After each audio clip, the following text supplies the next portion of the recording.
லூக்கா 16ஆம் அதிகாரம் 19வது வசனத்திலே இருந்து நாம் தியானிக்க போகின்றோம். 22வது வசனத்தை வாசித்து ஜெபித்து தியானிக்கிறோமாக. லூக்கா 16ஆம் அதிகாரம் 22வது வசனம். பின்பு அந்த தரித்திரன் மரித்து தேவதூதரால் ஆபிரகாமுடைய மடியிலே கொண்டு போய் விடப்பட்டான். ஐசுவரியானும் மரித்து அடக்கம் பண்ணப்பட்டான். ஜெபமாக. பரலோகத்திலே வாசம் செய்கின்ற எங்கள் பரமதகப்பனே, இந்த நாளிலுமாக எங்கள் சமூகத்திலே தாழ்த்தி விண்ணப்பிக்கின்றோம். மது வார்த்தைகளை நாங்கள் தியானிக்கின்ற போது நீங்கள் பேசும்படியாக நாங்கள் ஜெபிக்கிறோம். வார்த்தைகளை கேட்டு எங்களுடைய வாழ்க்கையை சீர்படுத்தவும், உமக்கு பிரியமான வாழ்க்கை வாழவும், பரிசுத்தத்திலும் ஆவிக்குரிய கனிகளிலும் நாம் பெருகவும் நிலைத்திருக்கத்தக்க விதமாகவும் மது வார்த்தைகளுக்கூடாக எங்களோடு பேசும்படியாக நாங்கள் ஜெபிக்கிறோம். கீழ்ப்படிவான வாழ்க்கை வாழ தேவரீ நீங்கள் உதவி செய்யுங்கள். இந்த நாளிலுமாக சபையானவருடைய துக்கங்கள் களிப்பாக மாறத்தக்க விதமாக, அவர்கள் ஈவனுள்ள நம்பிக்கைக்குள் கடந்து வரத்தக்க விதமாக, மறுமைக்கு தங்களை ஆயத்தப்படுத்தத்தக்க விதமாக நீங்கள் தாமே மது வார்த்தைகளுக்கூடாக என்று பேசும்படியாக நமது கர்த்தராகிய இயேசு கிறிஸ்துவின் இனிய நாமத்திலே ஜெபிக்கின்றோம். பரிசுத்தமுள்ள பரமதகப்பனே, ஆமேன், ஆமேன். கிறிஸ்துக்குள் பிரியமானவர்களே, வாசிக்கப்பட்ட வேத பகுதியை ஆதாரமாக வைத்து நாங்கள் மறுமையின் ஒரு வெளிப்பாடு என்ற தலைப்பிலே நான் உங்களோடு பகிர்ந்து கொள்ள பிரியப்படுகின்றேன். மறுமையின் ஒரு வெளிப்பாடு என்று நான் குறிப்பிடுகையில்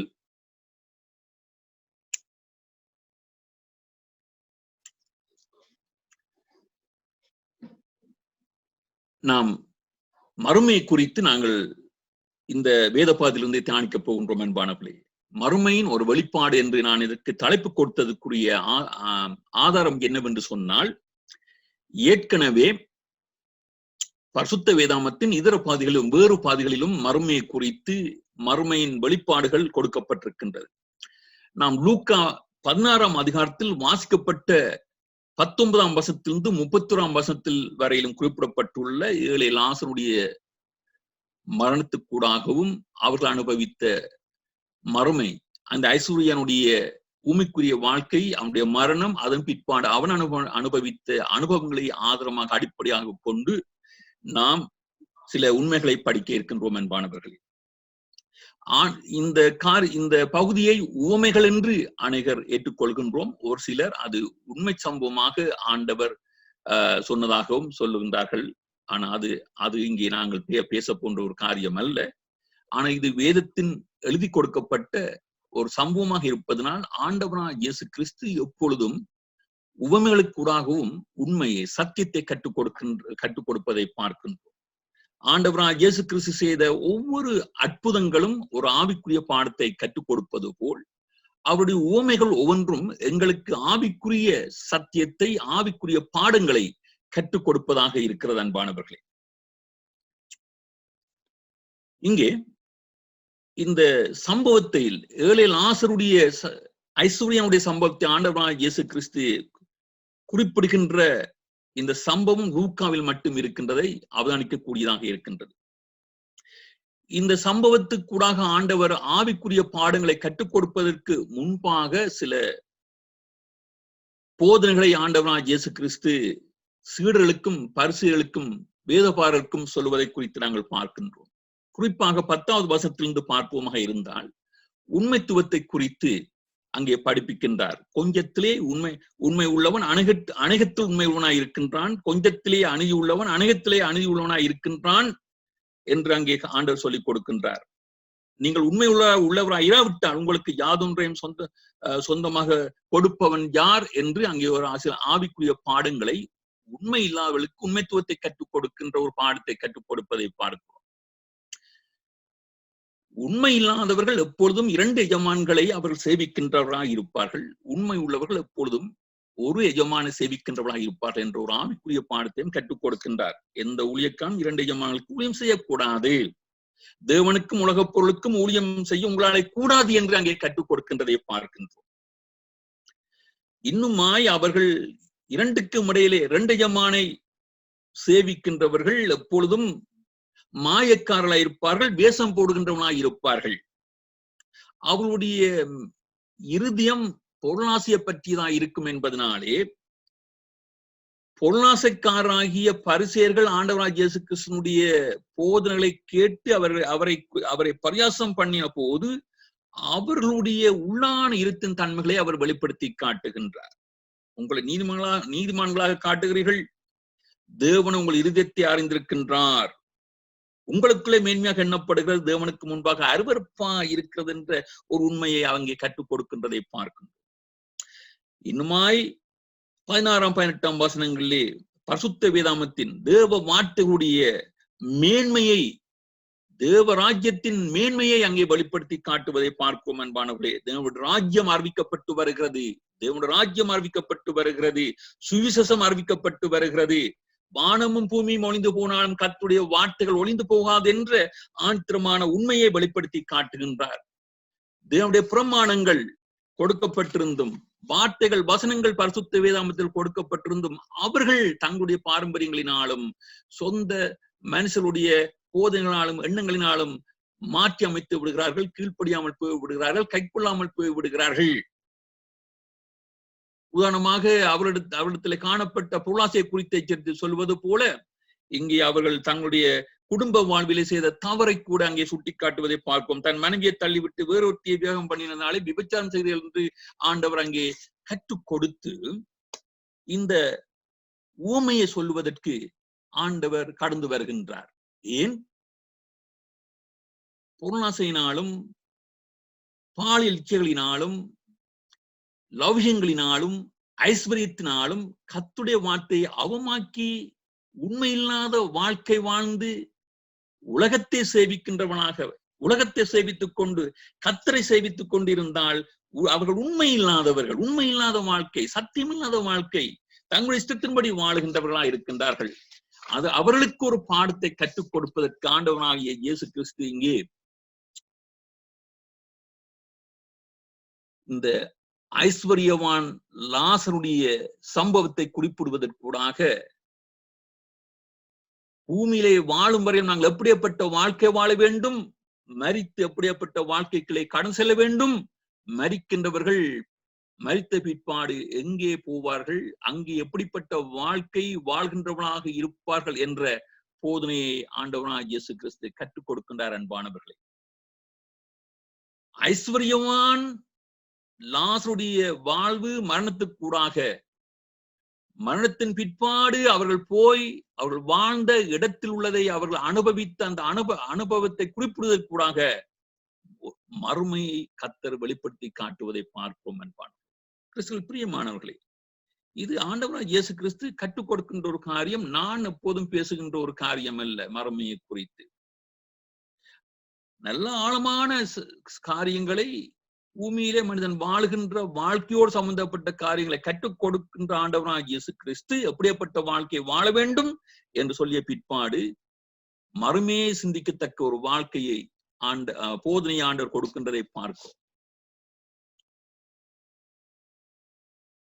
இங்கே இருவருடைய வாழ்வும் மரணத்துக்கூடாக, இருவருடைய வாழ்வையும் குறிப்பிட்டு அவருடைய மரணத்தை குறிப்பிடுவதற்கூடாக ஆண்டவராகிய இயேசு கிறிஸ்து மறுமையை வெளிப்படுத்துவதை பார்க்கும். ஐஸ்வர்யம் உள்ள மனுஷன் இருந்தான்,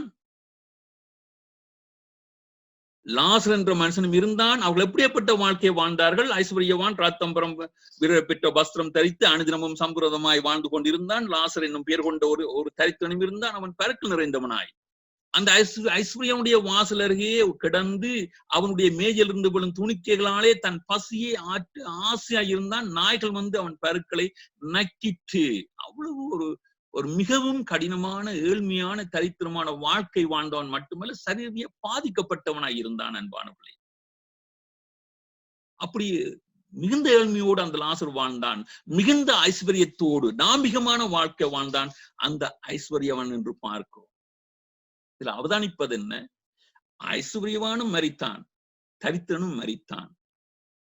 அவை யாவரும் மரிப்பார்கள் என்பதை இங்கே நாம் கற்றுக்கொள்கின்றோம். யாவருக்கும் மரணம் உண்டு. ஏழைக்கும் மரணம் உண்டு, ஐஸ்வரனுக்கும் மரணம் உண்டு, துன்மார்க்கனுக்கும் மரணம் உண்டு, சன்மார்க்கனுக்கும் மரணம் உண்டு. நிர்வாகத்தோடு, நல்ல நிர்வாகத்தோடு, சுகத்தோடு வாழ்ந்தவனுக்கும் மரணம் உண்டு. துக்கத்தோடு சந்தோஷத்தோடு வாழ்ந்தவன், பலத்தோடு பலவீனத்தோடு வாழ்ந்தவன், ஞானியும் மரிப்பான், மூடனும் மரிப்பான், நீதிமானும் மரிப்பான், துன்மார்க்கனும் மரிப்பான் என்று வேதம் சொல்லுகின்றது. அன்பானவர்களே, இங்கே யோபு சொல்லுகின்றான் 21ஆம் அதிகாரத்திலே, ஒருவன் நிர்வாகத்தோடும் சுகத்தோடும் வாழ்ந்து குறையற்ற பலன் உள்ளவனாய் சாகிறான். பாருங்கள், ஒருவன் நிர்வாகத்தோடும் சுகத்தோடும் வாழ்ந்து குறையற்ற பலன் உள்ளவனுமாய் சாகிறான். அப்ப எல்லாம் இருந்தும் அவன் பலம் இருந்தும் சாகின்றான். எத்தனை பேர் இவ்வாறான ஒரு ஒரு நிர்வாகத்தோடு வாழ்ந்து சுகத்தோடு வாழ்கின்றோம். ஆனா அவன் நிற்கக்கூடாது, மரணம் வராது என்று அவன் மரித்து போடுவான். வேறொருவன் ஒரு நாளாவது சந்தோஷத்தோடு சாப்பிடாமல் மனக்கிளசத்தோட சாகின்றான். அவன் ஏழ்மையா இருந்து தரித்தனாய் வாழ்ந்து அவன் மரித்து போகின்றான். இருவரும் மண்ணிலே படுத்துக் கொள்கின்றார்கள். புழுக்கள் அவர்களை மூடும். ஞானிகளும் மரித்து அஞ்ஞானிகளும் நிர்மூடமரும் ஏகமாய் அழிந்து போகிறார்கள். அவர்கள் தங்கள் ஆஸ்தியை மற்றவர்களுக்கு வைத்து போகின்றார்கள் மரணத்துக்கு பிற்பாடு என்று 49ஆம் சங்கத்தில் எழுதப்பட்டிருக்கிறது. மூடனுக்கு சம்பவிக்கிறது போலவே ஞானிக்கும் சம்பவிக்கும். மனுபுத்திரருக்கு சம்பவிக்கிறது போலவே மிருகங்களுக்கும் சம்பவிக்கும். இவைகள் எல்லாரும் சாகிறது போலவே மிருகங்களும் சாகிறது, மிருக ஜீவங்களும் சாகிறது என்று பிரசங்கி சொல்கின்றான் 3ஆம் அதிகாரத்திலே. கிறிஸ்துவில் பிரியமானவர்களே, இங்கே ஐஸ்வர்யவனும் மரித்தான், ஏழை லாசரு மரித்தான். மரணம் எங்கள் அனைவருக்கும் இருக்கிறது என்பதை கற்றுக்கொள்வதோடு எல்லோரும் ஒரு நாள் மரிப்பார்கள். எல்லோரும் ஒரு நாள் மரிப்பார்கள். எப்போது மரிப்பார்கள் என்ற கேள்வி நமக்கு இருக்கிறது. இப்பொழுது நாங்கள் வாசித்த வேதவசத்தின்படி நாங்கள் சுகபோகத்தோடு இருக்கலாம், நிர்வாகத்தோடு இருக்கலாம், சுகத்தோடு வாழலாம். கைநாடியை பிடித்து பார்த்து நாங்கள் எல்லாம் ஒழுங்காக இருக்கிறது, பிரஷர் ஒழுங்காக இருக்கிறது, சுகர் லெவல் ஒழுங்காக இருக்கிறது, எந்த வியாதியும் இல்லை, கொரோனா வைரஸும் வர இல்லை, நல்லா இருக்கிறோம். ஆனால் வியாதி வந்தவனும் சாவான், வியாதி இல்லாமனும் சாவான் வேதம் சொல்லுகிறது. எப்போது சாவார்கள்? எப்பொழுது சாவோம்? வேலை வருகிற போது. என்ன வருகிற போது? வேலை வருகிற போது.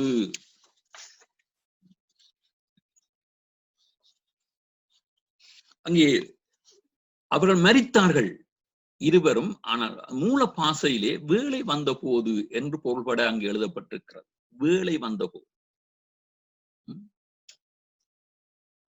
வேலை வந்த போது லாசரு மரித்தான், ஐஸ்வர்யவன் மரித்தான். வேலை வருகின்ற போது நாங்களும் மரிப்போம். அந்த வேலை, அந்த மரண நாள், மரண நேரம் எங்களுடைய கையில் அல்ல, அது தேவன் நியமித்த ஒரு நியமனமாக இருக்கிறது என்று வேதம் சொல்கின்றது.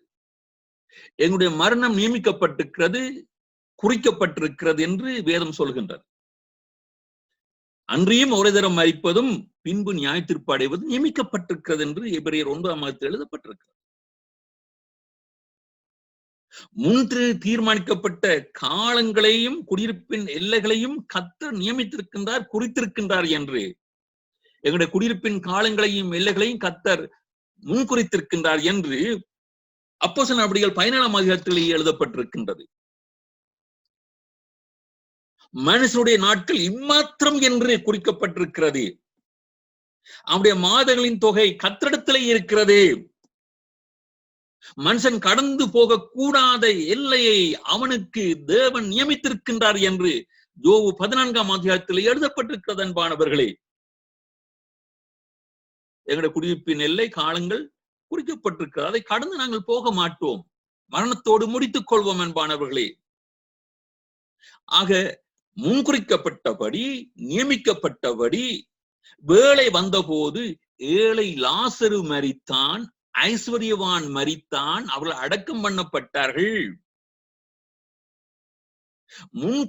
குறிக்கப்பட்டபடி, நியமிக்கப்பட்டபடி வேலை வருகின்ற போது நாங்களும் மரிப்போம்.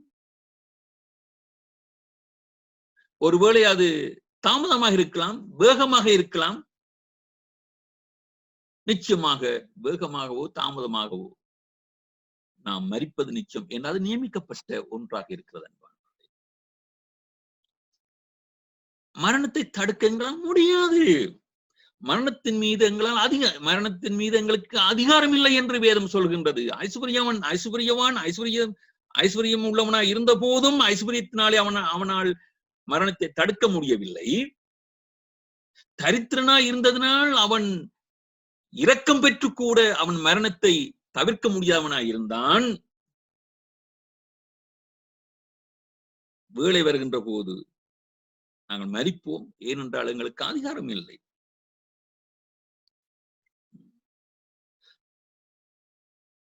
ஆவியை விடாதிருக்க மனிதனுக்கு மரணத்தின் மேலே அதிகாரம் இல்லை என்று பிரசங்கி 8ஆம் அதிகாரம் 8ஆம் வசனம் சொல்லுகிறது. அந்த மரணத்தோடு ஒருவன் போராடினாலும் அவன் ஏன் கொள்ளான் என்று பிரசங்கி 8ஆம் அதிகாரம் 8ஆம் வசனம் சொல்லுகிறது. நாம் மரிப்பது நிச்சயம் என்று 2 சாமுவேல் 14ஆம் அதிகாரத்திலே எழுதப்பட்டிருக்கின்றதை பார்க்கின்றோம். ஆக இம்மைக்குரிய வாழ்க்கையை மரணத்துக்கூடாக யாவரும் முடித்துக் கொள்வோம். மரணத்தின் பிற்பாடு மறுமை ஆரம்பிக்கிறது. மரணத்தின் போது என்ன சம்பவிக்கிறது, எங்களுக்கு என்ன நடக்கிறது? இந்த லூக்கா 16ஆம் அதிகாரத்தில் குறிப்பிடப்பட்டுள்ள ஐஸ்வர்யாவுடைய மரணத்தையும் லாசுடைய மரணத்தையும் அடிப்படையாக நாங்கள் வைத்து பார்க்கின்ற போது, தரித்திரன் மரித்தான், லாசரு மரித்தான், அவன் தேவதூதரால் ஆபிரகாமுடைய மடியிலே கொண்டு போய் விடப்பட்டான். ஐஸ்வர்யவானும் மரித்து அடக்கம் பண்ணப்பட்டான். என்ன நடக்கிறது அன்பானவர்களே? மரணத்தின் போது சரீரத்தை விட்டு எங்களுடைய ஆவி ஆத்மா பிரிகிற போது மரணம் சம்பவிக்கிறது. ஆதியாகமம் 35ஆம் அதிகாரம் 18ஆம் வசனத்தில் சொல்லப்பட்டிருக்கின்றது, மரண காலத்தில் அவள் ஆத்மா பிரிந்தது என்று எழுதப்பட்டிருக்கின்ற ராகேலின் ஆத்மா அவள் சரீரத்தை விட்டு பிரிந்தது. நாம் ஆவி ஆத்மா சரீரம் இந்த 3 கூறுகளால் படைக்கப்பட்டிருக்கின்றோம். ஆவி ஆத்மா ஒன்றோடு ஒன்று இணைந்திருக்கிறது, அது பிரிக்கப்பட முடியாது. சில இடத்திலே ஆவியும் சரீரம் என்றும், சில இடத்திலே ஆத்மா சரீரம் என்றும், சில இடத்திலே ஆவி ஆத்மா சரீரம் என்றும் பரிசுத்த வேதாமத்திலே குறிப்பிடப்படுகிறது. இன்னொரு முறை நாம் இதை குறித்து விவரமாக படிப்போம். ஆத்மம் என்றால் என்ன, ஆவி என்றால் என்ன, சரீரம் என்றால் என்ன என்பதை குறித்து.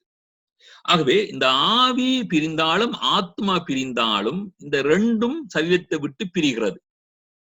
சரீரத்தை விட்டு ஆவியும் ஆத்மாவும் பிரிகிற போது மரணம் ஏற்படுகிறது.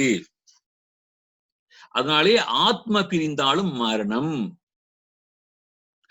ஆவி பிரிந்தாலும் மரணம்.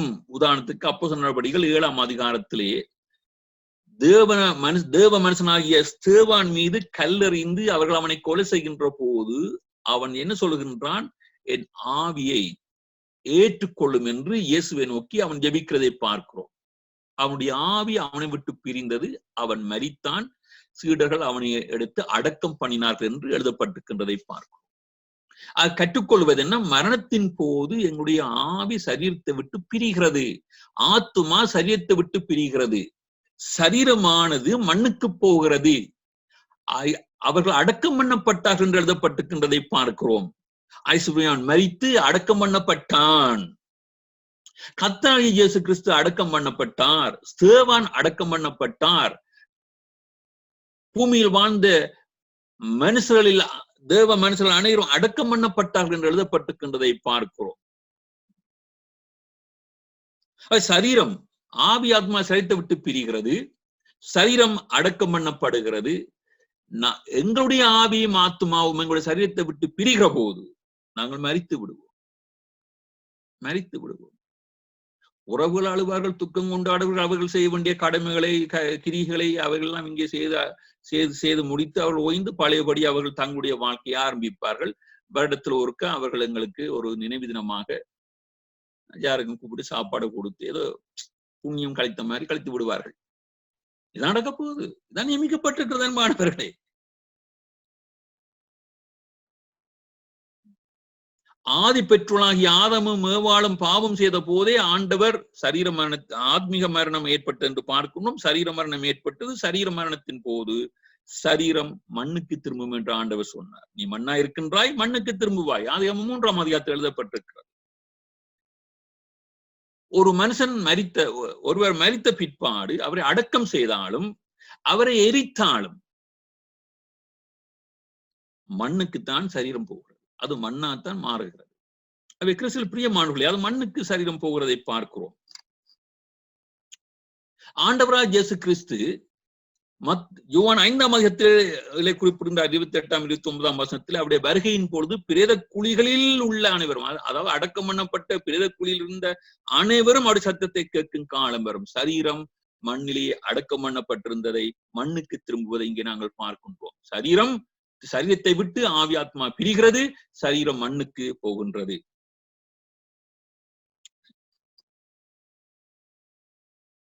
அவதானிக்கின்ற காரியம் என்ன? பிரேத குழியில் உள்ள அனைவரும் அவருடைய சத்தத்தை கேட்கும் காலம் பெறும். அப்பொழுது நன்மை செய்தவர்கள் ஜீவன் அடையும்படி எழுந்திருக்கின்றவனாகவும், தீமை செய்கிறவர்கள் ஆக்கினையை அடையும்படி எழுந்திருக்கின்றவனாகவும் புறப்படுவார்கள். ஏழ்மையும் நன்மையும், ஏழ்மையா இருப்பதும் நன்மை செய்வதும் மட்டும் எங்களின் ஜீவனுக்கு அழைத்துச் செல்லாத அன்பானவர்களே, நாங்கள் உயிர்த்தெழுகின்ற போது கூட இயேசு கிறிஸ்துவை சொந்த இரட்சகராக ஏற்றுக்கொண்டு பரிசுத்த ஜீவம் ஜீவித்து நற்கிரிகளை நன்மைகளை செய்தவர்களைத்தான் இங்கே வேதம் குறிப்பிடுகிறது அன்பானவர்கள். ஏதோ தங்களுடைய ஆத்ம திருப்திக்காக, ஒரு சுபிட்சம் அடைவதற்காக புண்ணியங்கள் செய்கின்றது குறித்து இங்கே நன்மை அடையும்படி என்று எழுதவில்லை அன்பானவர்களே. சரி, தொடர்ந்து பார்க்கையிலே மரணத்தின் போது ஆவியும் ஆத்மாவும் எடுத்துக்கொள்ளப்படுகிறது, சரீரம் மண்ணுக்கு போகிறது. இங்கே அவதானிக்கின்ற ஒரு காரியம் என்ன? தரித்திரன் அந்த ஏழை லாசரு மரித்த போது தேவதூதர்கள் ஆபிரகாமுடைய மடியிலே அவனை கொண்டு போய் விட்டார்கள் என்று எழுதப்பட்டிருக்கிறது. ஐஸ்வர்யானும் அடக்கம் பண்ணப்பட்டான், பாதாளத்திலே அவன் விடப்பட்டதையும் அங்கே வேதனைப்படுவதை குறித்தும் அங்கே பார்க்கின்றோம். அப்போ மரணத்தின் பிற்பாடு 2 இடம் இருக்கின்றதை பார்க்கின்றோம். அதிலே தரித்திரன் ஆபிரகாமுடைய மடியிலே கொண்டு போய் விடப்படுகின்றான். ஐஸ்வர்யவான் பாதாளத்துக்கு கொண்டு விடப்படுவதை பார்க்கிறோம். இவ்விதமாய் மண்ணானது தான் முன்னிருந்த பூமிக்கு திரும்பி ஆவி தன்னை தந்த தேவனிடத்துக்கு மறுபடியும் போவதற்கு முன்னும் என்று எழுதப்பட்டிருக்கின்றது பிரசங்கில். அப்ப அதுல இருந்து கற்றுக்கொள்கின்றோம், ஆவி தேவனிடத்திலே போகிறது. அது பரிசுத்தவானுடைய விசுவாசனுடைய ஆவியாய் இருந்தால், ஆவியினுடைய அவிசுவாசனுடைய ரட்சிக்கப்படாமுடைய ஆண்டவரை சொந்த ரட்சராக ஏற்றுக்கொள்ளாமுடைய ஆவியாய் இருந்தால், ஆத்மாவை இருந்தால் அது பாதாளத்துக்கு போகிறது என்று இங்கு எழுதப்பட்டிருக்கிறதை பார்க்கிறோம். இங்கே விசுவாசுடைய ஆவி ஆத்மா போகும் இடத்தை பல சொற்பதங்களுக்கு கூட பரிசுத்த வேதாகமம் வெளிப்படுத்தி காட்டுகிறது. கர்த்தருடைய சமூகம், தேவனுடைய சமூகம், ஆபிரகாமுடைய மடி, பரதீசு, பரலோகம் என்று அடையாளப்படுத்துகின்றது பரிசுத்த வேதாகமம். இங்கே நாங்கள் கற்றுக்கொள்கின்ற ஒரு காரியம் என்ன? ஆபிரகாமின் மடியில் கொண்டு போய் அவன் விடப்படுகின்றான். பரம வாசஸ்தலம் என்று இன்னொருத்தில் எழுதப்படுவதை பார்க்கிறோம். உதாரணத்துக்கு 2 Corinthians 5 எழுதப்பட்டிருக்கிறது. பரம வாசஸ்தலத்தை தரித்துக் கொள்ள நாங்கள் வாங்கியுள்ள இருக்கின்றோம் என்று அப்போஸ்தலனாகிய பவுல் சொல்கின்றார். ஆண்டவனாகிய இயேசு கிறிஸ்து மரிக்கின்ற போது அந்த மனம் திரும்பிய கல்வனை பார்த்து ஆண்டவர் சொல்கின்ற காரியம், என்னுடன் நீ பரதீசில் இருப்பாய்.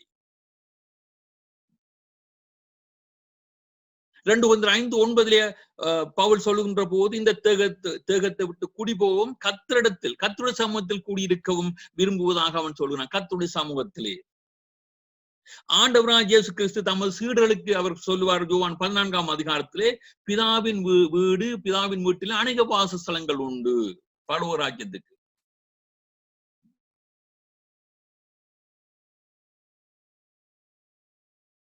இது மாதிரி அது பரிசுத்தவான்களுக்காக ஆயத்தப்படுத்தப்பட்டிருக்கின்ற ஒரு இடம்.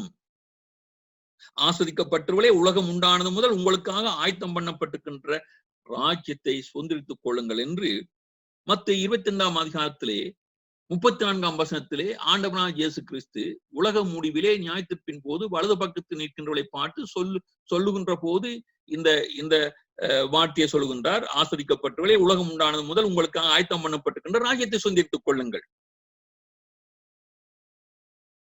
நீதிமான்களோ நித்திய ஜீவனை அடைவார்கள். இன்னும் நித்திய இழப்பாறுதலுக்குள் அவர்கள் பிரவேசிப்பார்கள் என்று லூக்கா 16 அதிகாரத்திலே வெளிப்படுத்தும் விசேஷம் 14 அதிகாரத்தில் எழுதப்பட்டிருக்கிறது. அன்பானவர்கள், இளைப்பாறுதல். இங்கே ஆபிரகாமின் மடி, ஆபிரகாம் எங்கே இருக்கின்றான்? அவன் பர்வத்தில் இருக்கின்றான், பரத்தில் இருக்கின்றான். நாங்கள் வாசித்த இந்த சொல் கர்த்தருடைய சமூகத்தில், பரதீசில், பரலோகத்தில், பரம வாசஸ்தலத்தில்.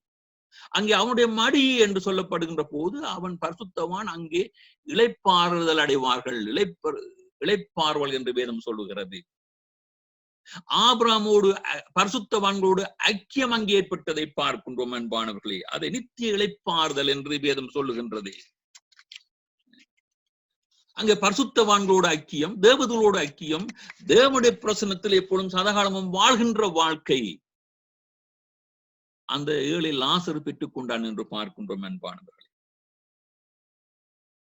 இதோ கர்த்தருக்குள் மரிக்கிறவர்கள் பாக்கியவான்கள் என்று எழுதி அவர்கள் தங்கள் பிரயாசத்தை விட்டு ஒளிந்து இளைப்பாறுவார்கள். வெளிப்படுத்தும் விசேஷம் 14 அதிகாரத்தில் எழுதப்பட்டிருக்கிறது அன்பானவர்களே.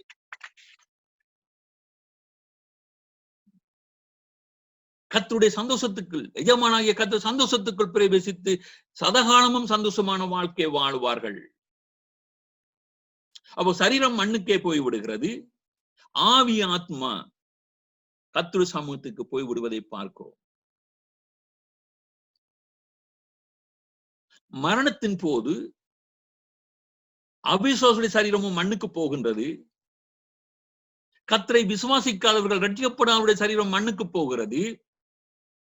அவருடைய ஆவி ஆத்மா எங்கே போகிறது? கவனத்தில் எடுத்துக் கொள்ளுங்கள், சிந்திக்க வேண்டும். நரகம் என்று சொல்லப்படுகின்ற, பாதாளம் என்று சொல்லப்படுகின்ற, அக்னியின் கந்தூம் எரிகிற இடம் என்று சொல்லப்படுகின்ற அந்த வேதனை நிறைந்த இடத்திற்கு போகும் என்று வேதம் சொல்லுகிறது. இந்த இடத்திலே கவனிக்க வேண்டும் அன்பார்களே, நாம் எப்படிப்பட்ட வாழ்க்கை வாழ்கின்றோம்? எங்களுடைய சரீரத்தை விட்டு எங்களுடைய ஆவி ஆத்மா பிரிகிற போது நாம் பரலோக ராஜ்யத்துக்குள்ளே பிரவேசிக்க வேண்டுமாயிருந்தால், கர்த்தர் சமூகத்துக்குள்ளே பிரவேசிக்க வேண்டுமாயிருந்தால், பரிசுத்தவான்களோடு தேவதோடு ஐக்கியப்பட்டு அங்கு இளைப்பாறுதல் அடைய வேண்டுமாயிருந்தால், சதகாலமும் எஜமான சந்தோஷத்தை அனுபவிக்கின்றாய் மாற வேண்டுமாயிருந்தால், ஆண்டவரை சொன்னபடி அவரே வழி, சத்தியம், ஜீவன் என்று ஏற்றுக்கொள்ள வேண்டும். அவருடைய பிரமாணங்களின்படி வாழ வேண்டும், சத்தியத்தின்படி வாழ வேண்டும், அவருடைய சொந்த ரட்சகராய் ஏற்றுக்கொள்ள வேண்டும். பாவங்கள் மன்னிக்கப்பட்ட ஒரு வாழ்க்கை, பரிசுத்த வாழ்க்கை, அவருடைய சித்தத்தின்படி வாழ்கின்ற வாழ்க்கை மிக அவசியமா இருக்கிறது அன்பானவர்களே. லூக்கா 22 என்ன பார்க்கின்றோம்? பாதாளத்திலே அவன் வேதனைப்பட்டான் என்று எழுதப்பட்டிருக்கின்றதை பார்க்கிறோம் அன்பானவர்களே. 22-23 வசனத்தில் எழுதப்பட்டிருக்கிறது. ஐஸ்வர்யனும் மரித்து அடக்கம் பண்ணப்பட்டான், சரீரம் அடக்கம் பண்ணப்பட்ட என்பது பொருள். அதிலே அவன் அடக்கம் பண்ணப்பட்டான். ஆனா அவனுடைய அதே வேளையிலே பாதாளத்திலே அவன் வேதனைப்பட்டான் எழுதப்படுகின்ற போது அவனுடைய ஆவி ஆத்மா அங்கே வேதனைப்பட்டது என்று பார்க்கிறோம் அன்பானவர்களே. ஆவி பௌத்தறிவின் இருப்பிடம், அறிவு உள்ளது.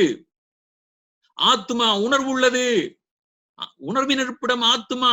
இது ரெண்டும் இணைந்து பிணைந்து சரீரத்தை விட்டு போனதுனாலே அறிவும் உணர்வும் உணர்வராய் இருந்தார்கள். எங்கே இருக்கின்றார்கள் என்று. நரகம், பாதாளத்துக்கு இன்னொரு பேர் நரகம். அதை குறித்து மார்க் 9 இயேசு சொல்லுவார், அவியாத அக்னி உள்ள இடம்.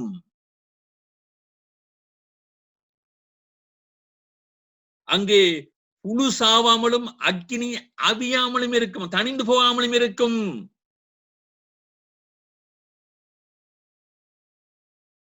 கிறிஸ்துவில் பிரியமானவர்களே, சிந்தித்து பாருங்கள்.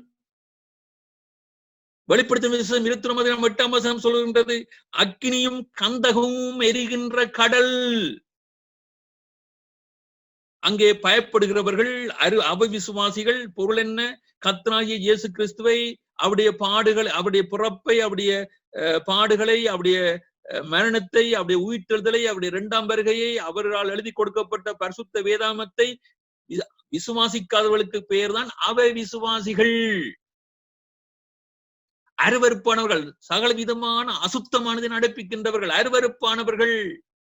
அதிலே ஒரு சில பாவச் செயல்களை வலிமையாக எல்லோரும் செய்கின்ற ஒரு பாவச் செயல்களை அங்கே ஆவியானவர் குறிப்பிடுகின்றார்.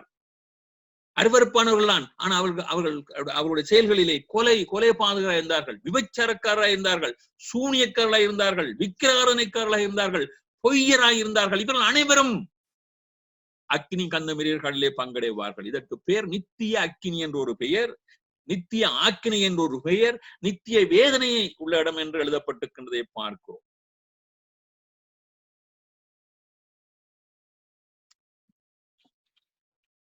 மத்த 25ஆம் எழுதப்பட்டிருக்கிறது. அது பிசாசுக்காகவும் அவருடைய தூதர்களுக்காகவும் ஆயத்தம் பண்ணப்பட்டிருக்கின்ற நித்திய அக்கினி. மத்த 25ஆம் 30ஆம் வசனத்திலே அழுகையும் பட்கடிப்பும் உள்ள ஒரு இடம், அழுகையும் பட்கடிப்பும் உள்ள ஒரு இடம். மத்த 25ஆம் அதிகாரம் 46ஆம் வசனம் சொல்கின்றது நித்திய ஆக்கினை உள்ள இடம், முடிவில்லாத ஆக்கினை. நோ பிரேக், தொடர்ச்சியான ஆக்கினை. அந்த இடத்துல போயிருந்துதான் அந்த ஐஸ்வர்யவான் பாதாளத்திலே அவன் வேதனைப்பட்டான். அவன் சொல்லுகின்றான் ஆபிரகாமை நோக்கி, இந்த அக்கினி யுவாலையிலே வேதனைப்படுகிறேன். என்ன படுகின்றான்? வேதனைப்படுகின்றான். அக்கினி யுவாலையிலே வேதனைப்படுகின்றேன். பாருங்க அன்பானவர்களே, ஆவிக்கும் ஆத்மாவுக்கும் என்ன நடக்கிறது என்பதை நீங்கள் இந்த இடத்திலே அறிந்து கொள்ள வேண்டும் அன்பானவர்களே. சரீரம் மண்ணுக்கு போகிறது, மரணத்துக்கு கூடாக. ஆவி ஆத்மா, அங்கே லாசருடைய ஆத்மா நித்திய ஜீவனுக்குள் மகிமையான இடத்துக்குள் போனதையும், ஐஸ்வர்யனுடைய ஆத்மாவி பாதாளத்திலே போய் அங்கே வேதனை அக்னி யுவாலிலே வேதனைப்பட்டதையும். கிறிஸ்துவில் பிரியமானே, அக்னி யுவாலை வேண்டுமா?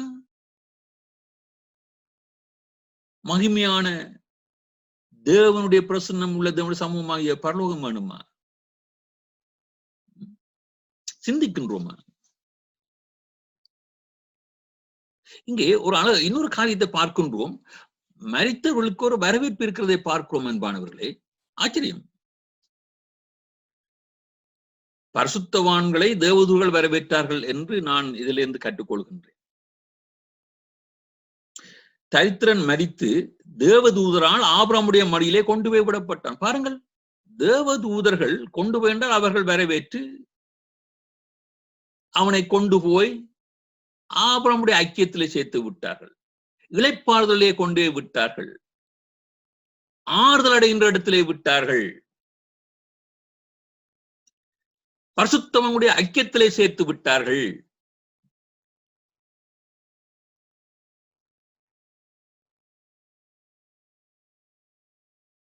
தேவதூதர்கள் என்று சொல்கின்ற போது அன்பானவர்களே, நீங்கள் பாருங்க, நான் நம்புகின்றேன். நான் தேவதூதர்கள் ஏன்னு சொன்னால், ஒரு பாவி மனம் திரும்புகின்ற போது, மனம் திரும்புகின்ற ஒரு பாவி நிமித்தம் பரலோகத்திலே மிகுந்த சந்தோஷம் உண்டாகிறது என்று எழுதப்பட்டிருக்கிறது அன்பானவர்கள். அங்கே இருக்கின்ற பரிசுத்தவான்கள், அங்கே இருக்கின்ற தேவதூதர்கள், பூமியிலே ஒருவன் கர்த்தராகிய இயேசு கிறிஸ்துவை சொந்த ரட்சகராக ஏற்றுக்கொள்கின்ற போது, பாவத்திலிருந்து மனம் திரும்பி இயேசு கிறிஸ்து சிலுவை மரணத்தினுடைய பாவ மன்னிப்பை பெற்று ரட்சிப்பை அடைகின்ற போது, அவன் ரட்சிக்கப்பட்டது நிமித்தமாக பரலோகராஜ்யத்துக்கு பிரவேசத்துக்குரிய அனுமதியை அவன் பெற்றதினாலே பரலோகத்திலே மிகுந்த சந்தோஷம் உண்டாகிறது. பாருங்க அன்பானவர்களே, எங்களுடைய ரட்சிப்பு நிமித்தமாகவும், எங்களுடைய வருகை நிமித்தமாகவும், மரித்து பழுது போறது நிமித்தமாகவும் பரலோகமே மகிழ்கிறது அன்பானவர்களே. அந்த மகிழ்ச்சியினால் தேவனுடைய மனுஷன் மரணத்துக்கூடாக அவன் பரலோகத்துக்குள் பிரவேசிக்கிற போது தேவதூதர்கள் என்ன செய்கிறார்கள்? வரவேற்கிறார்கள். எவ்வளவு அழகான காரியம், சந்தோஷமான காரியம். இதை எதிர்பார்த்து காத்திருக்க வேண்டிய காரியம் அன்பானவர்கள். அவிசுவாசிகளுக்கு நடக்குது. பர்வத்துல தேவதூதர்கள் இருக்கிறார் என்று எழுதப்பட்டிருக்கிறது. ஐஸ்வர்யன் மரித்தான், அவர்கள் போன இடம் எந்த இடம்? அந்த இடம்தான் பிசாசுக்கும் அவனுடைய தூதர்களுக்காகவும் நியமிக்கப்பட்டிருக்கிறது. பரலோகத்திலே தேவன், தேவதூதர்கள், பரிசுத்தவான்கள் இருக்கிறார்கள். அப்போ நரகத்திலே பிசாசு, அவனுடைய தூதர்கள், அசுத்த ஆவிகள், இன்னும் மாயாவி விசுவாசிகள். மத்திய 25 வசனம் சொல்லுகின்றது,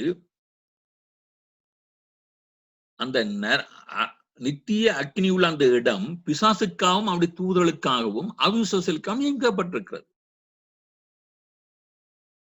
அப்போ இது நாம் கற்றுக்கொண்ட காரியம் என்னன்னு பானவர்களே, மறுமை உண்டு, மரணத்தின் பிற்பாடு மறுமை உண்டு, அவிவிசுவாசிகள் நரகத்துக்கும் பரிசுத்தவான்கள் விசுவாசிகள் பரலோகராஜ்யத்துக்குள்ளும் பிரவேசிக்கின்றார்கள் என்று வேதம் சொல்லுகிறது. இது இயேசு கிறிஸ்து கற்றுக் கொடுத்த ஒரு பாடம் என்பார்.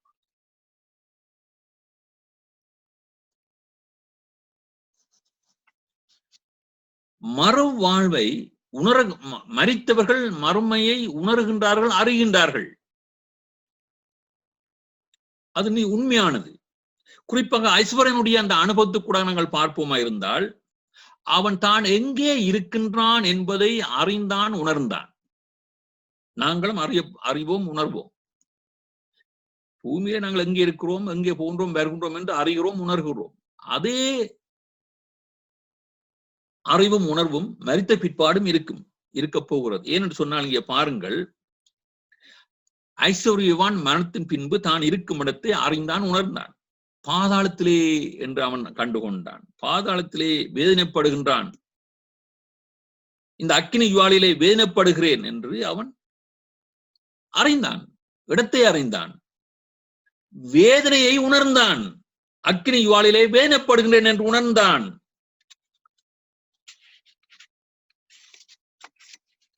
அறிவும் உணர்வும் அவனுக்கு இருந்ததினாலே அவன் பேசினான், ஜெபித்தான் என்று எழுதப்பட்டிருக்கிறான். பாரு, தனக்காக ஜெபிக்கிறான். பாருங்க, ஆபிரகாமை நோக்கி அவன் ஜெபிக்கின்றான். ஆபிரகாமே, தகப்பனாகிய ஆபிரகாமே, நீர் இறங்கி லாசரு தன் விரலின் நுனியை தண்ணீரினால் தோய்த்து என் நாவை குளிர பண்ணும்படி அவனை அனுப்ப வேண்டும் என்று ஜெபிக்கின்றான்.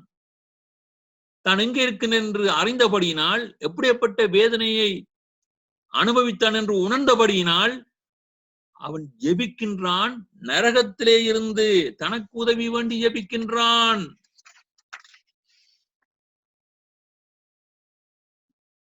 அது மட்டுமல்ல, தன் சகோதரர்களுக்காகவும் அவன் தனக்காக ஜெபிக்கின்ற போது என்ன சொல்கின்றான்? லாசருவை அனுப்பி அவனுடைய விரலின் நுனியை தண்ணீரினால் தோய்த்து என் நாவை குளிர பண்ணும்படி அனுப்ப வேண்டும் என்று ஆறுதல் வேண்டி, உதவி வேண்டி ஜெபிக்கின்றான், நிம்மதி வேண்டி ஜெபிக்கின்றான். இந்த ஐஸ்வர்யவான் எப்படிப்பட்ட வாழ்க்கை வாழ்ந்தான்? அந்த தரித்திரனாய் லாசருடைய வீட்டு வாசல் அருகே மிகவும் கடினமான கஷ்டமான ஒரு வாழ்க்கையை வாழ்ந்து கொண்டுதான் அன்பானவர்களே.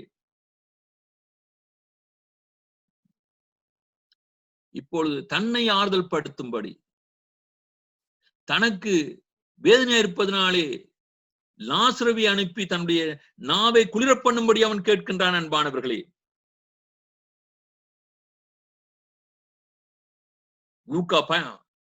அது மட்டுமல்ல, லூக்கா 16:29 பார்க்கணும், அவன் தன் சகோதரர்களுக்காக கூட ஜெபிக்கின்றான். அன்பானவர்களே, பாருங்கள்,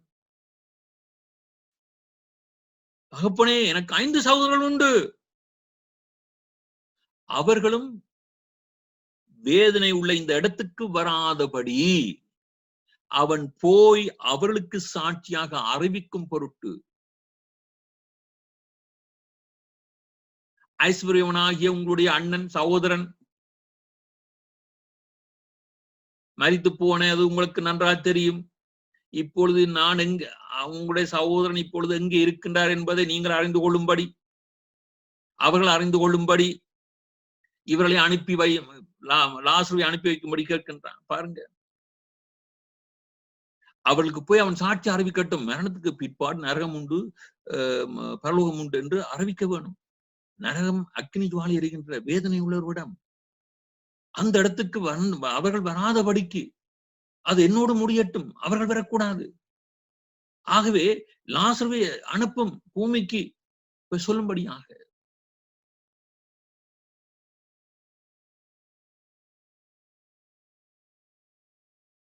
கிறிஸ்துவில் பிரியமானவர்களே, அறிவும் உணவும் இருக்கிறதுனால் ஜெபிக்கலாம், அவர்கள் பேசலாம், அவர்கள் ஜெபிக்கலாம், முயற்சிகளை செய்யலாம். அது பிரயோசனமற்றது. அது பிரயோசனமற்றது. அன்றியும் ஒரு தரம் மரிப்பதும் பின்பு நியாயத்தீர்ப்பு அடைந்து அவருடைய செயல்களின்படி அவர்கள் தண்டிக்கப்படுகின்ற போது, அவர்கள் நியாயத்தீர்ப்பின் பொழுது அவர் நேரத்துக்கு தள்ளப்படுவார்கள் சரீரத்தோடு. அது உயிர்த்தெழுதலின் பிற்பாடு. ஆனால் அதுவரையிலும் ஆவியும் ஆத்துமாவும் நேரத்துல இருக்கும் என்று ஆண்டவர் சொல்லுகின்றார். இங்கே கடைசி உயிர்த்தெழுதல் நடைபெறும் வரை பிரயோஜனமற்ற ஜெபம். பூமியில் இருந்த போது அவன் கர்த்தரை விசுவாசிக்கவில்லை, கர்த்தரை நோக்கி ஒரு காலம் ஜெபித்ததில்லை, வேதம் வாசித்ததில்லை, பிறர் சிநேகிதம் இல்லாதவனாக இருந்தான். தேவனை சிநேகிக்காதவன், தேவனை அன்பு செய்யாதவனாய், பிறரை அன்பு செய்யாதவனாய், பிறரை அன்பு செய்திருந்தால் அந்த ஏழை லாசருவை அவன் விசாரித்து அவனுக்கு உதவி ஒத்தாசைகள் நன்மைகள் செய்திருப்பான். அன்பானவர்களே, அவன் செய்யவில்லை. இதைத்தான் பரிசேயர்கள் வேதபாரர்கள் இரண்டு எஜமானுக்கு ஊழியம் செய்வர்கள் செய்து கொண்டிருந்தார்கள். கிட்டத்தட்ட எங்களை அநேகர் அவ்வாறான ஒரு வாழ்க்கை தான் வாழ்கின்றோம். உலகத்தையும் சேவிக்கின்றோம், கடவுளையும் சேவிக்கின்றோம். அதனால் தான் ஆண்டவராகிய இயேசு கிறிஸ்து இந்த உண்மை கூடாக உண்மையை வெளிப்படுத்தி காட்டுகின்றார். அன்பானவர்களே, ஒன்று கர்த்தரை சேவிக்க வேண்டும், இல்லைன்னா உலகத்தை சேவிக்க, ரெண்டையும் சேவிக்க முடியாது கிறிஸ்தவ வாழ்க்கையில்.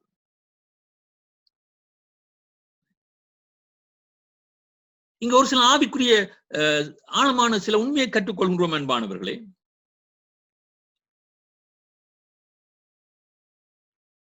பரத்துக்கும் நரகத்துக்கும் இடையிலே தடை உண்டு. இவ்விடத்திலிருந்து உங்களிடத்துக்கு கடந்து போகவும் அவ்விடத்திலிருந்து எங்களிடத்துக்கு கடந்து வரவும் மனது உள்ளவர்களுக்கு கூடாதபடிக்கு எங்களுக்கும் உங்களுக்கும் நடுவே பெரும் பிளப்பு உண்டாக்கப்பட்டிருக்கிறது என்று அங்கே ஆபிரகாம் சொல்கின்றதை பார்க்கிறோம். ஏன் லாசருவை நரகத்துக்கு அனுப்பி தனக்கு தன்னுடைய நாவிலே தண்ணீரை கொடுத்து குளிர பண்ணும்படி கேட்டுக்கொண்டான் அல்லவா? அப்பொழுது அந்த விளக்கத்தை அங்கே ஆண்டவராகிய இயேசு கிறிஸ்து அந்த ஊமை கூட சொல்லுகின்றார். நரகத்திலிருந்து பரலோகத்துக்கு போகவும் பரலோகத்திலிருந்து நரகத்துக்கு வரவும் ஒரு ஆளும் கூட என்ன தடை இருக்கிறது. இது உண்மை. அப்போ பூமியில இருக்கின்ற ஒரு சில மனுஷர்கள், விசேடமாக ஊழியக்காரர்கள், இவர்களுக்கு பேரான் கள்ள போதகர்கள் என்று. ஏன் அவர் கதை விடுகிறார்கள். இங்க மரிக்காமலே பரலோகத்துக்கு போயிட்டு, பரலோகத்திலிருந்து நரகத்துக்கு போயிட்டு, நரகத்திலிருந்து பரலோகத்துக்கு போய் அங்க இங்கெல்லாம் யாரு இருக்கா, நரகத்துல இருக்கிறான், பரலோகத்துல இருக்கிறான் எல்லாம் என்னென்ன இந்த தடையை மீறி போகிறார்கள்? போக முடியாது என்று சொல்லுகின்றாரே. அப்போ அவர்கள் என்ன சொல்ற, கதை விடுகிறார்கள், கதை அழைக்கிறார்கள். அதான் போய் அதான் ஆண்டவர் சொன்ன கள்ள போதர்கள்.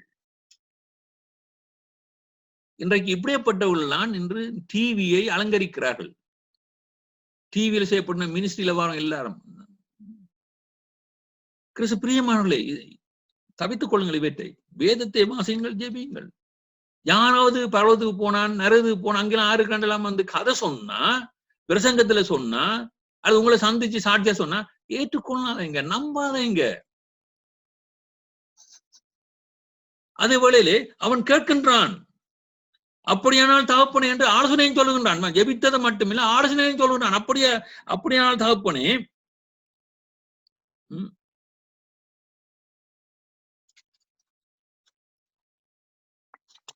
இன்னொரு காரியம், இறந்தவர்கள் பூமிக்கு வரவும் முடியாது. ஆண்டு சொல்ற மரித்து வந்து ஒருவன் எழுந்து போனால் நம்ப மாட்டார்கள். இயேசு கிறிஸ்து தான் வானத்திலிருந்து இறங்கி வந்தேன் என்று சொல்லுகின்றார். அது ஏன் நம்பல, அது ஏற்றுக்கொள்ளல அவங்க. அதேவேளை வானத்திலிருந்து ஒரு இறங்கி வந்தால், ஒரு மரித்தவனங்களை சந்திக்க வந்தால், நாங்கள் பூசாரியை கூப்பிட்டு பூசை செய்து அவர் அனுப்பியிருப்போம். என்ன பிசாசு ஆவி என்று கிறிஸ்துவர்களே, அதே வேளை அது ஆண்டோடைய நியமனம் அல்ல. அது ஆண்டோட நியமனம் அல்ல. மரித்து வந்து ஒருவன் எழுந்து போக முடியாது. ஆண்டவர் என்ன சொல்கின்றாரு, பூமியில் உள்ள மனுஷராகிய எங்கள் அனைவருக்கும் தேவனை குறித்த அறிவை மறுமையை குறித்த அறிவை, பரலோகத்தை குறித்து, நரகத்தை குறித்த அறிவை பரிசுத்த வேதாமே நமக்கு கொடுக்கிறது. நாம் கர்த்தரை அறிந்து அவருடைய பிரமாணத்தின்படி சட்டத்தின்படி வாழ்வதற்கென்று கர்த்தர் எழுதி கொடுத்த தேவதாசனாகிய ஊழியக்காரர்கள் எழுதி கொடுத்த பரிசுத்த வேதாமம் எங்களுடைய கைகளில் இருப்பதனால் தான் சொல்லுகின்றாரு, மோசையும் தீர்க்கதரிசிகளும் உண்டு, அவர்களுக்கு அவர்கள் செவி கொடுக்கட்டும் என்றார்.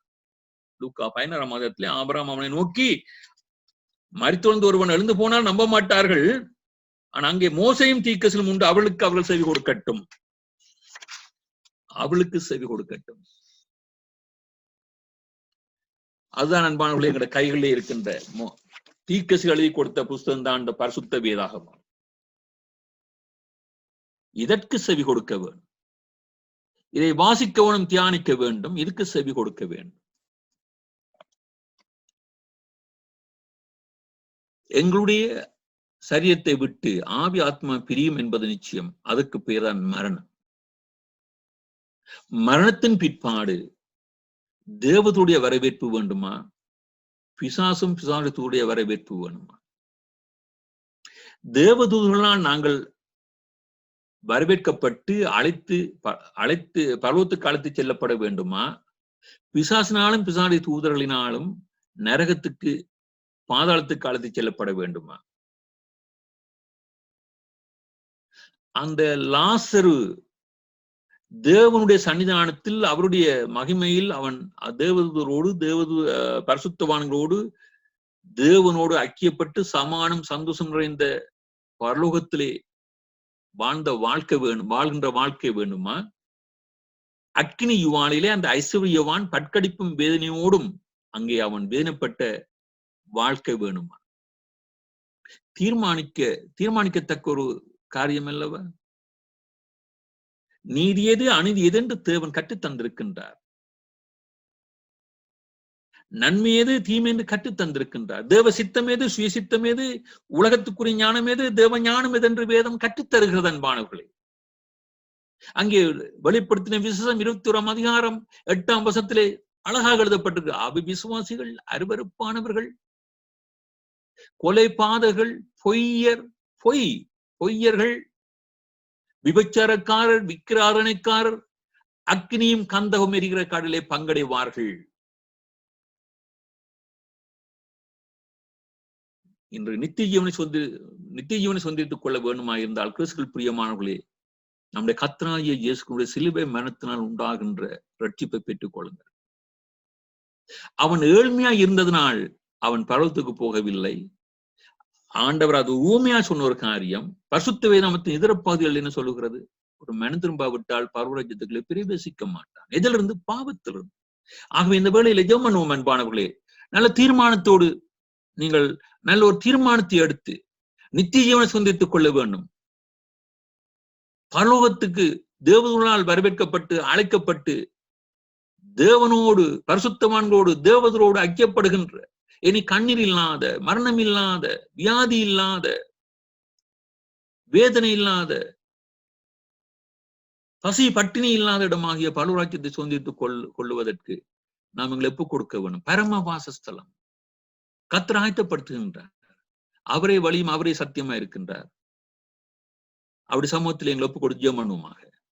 பரலோகத்திலே வாசம் செய்கின்ற எங்கள் பரம தகப்பனே, இந்த நாளுக்காக உம்மை துதிக்கின்றோம், சோத்திரிக்கின்றோம்.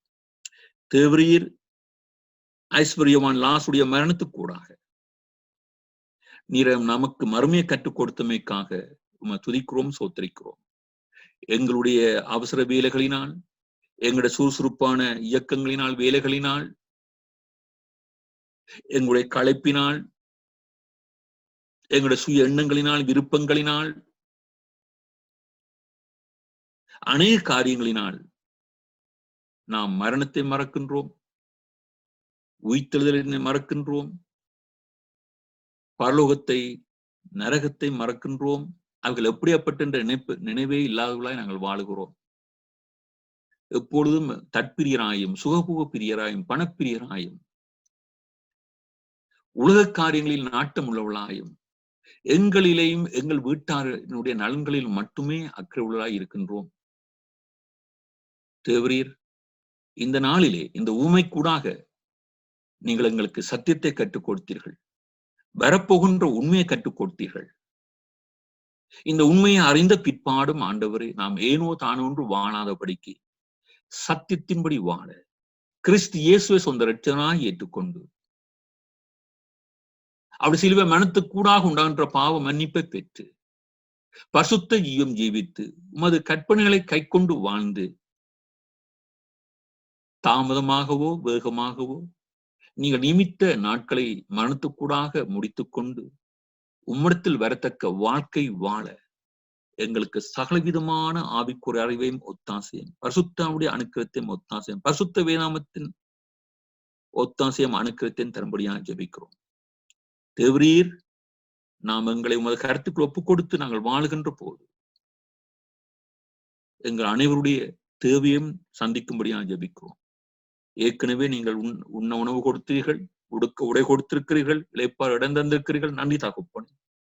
தொடர்ந்துமாய் எங்கள் தேவைகளை நீங்கள் சந்தித்து ஜீவனுள்ள நம்பிக்கைக்கு எங்களை அழைத்துச் சென்று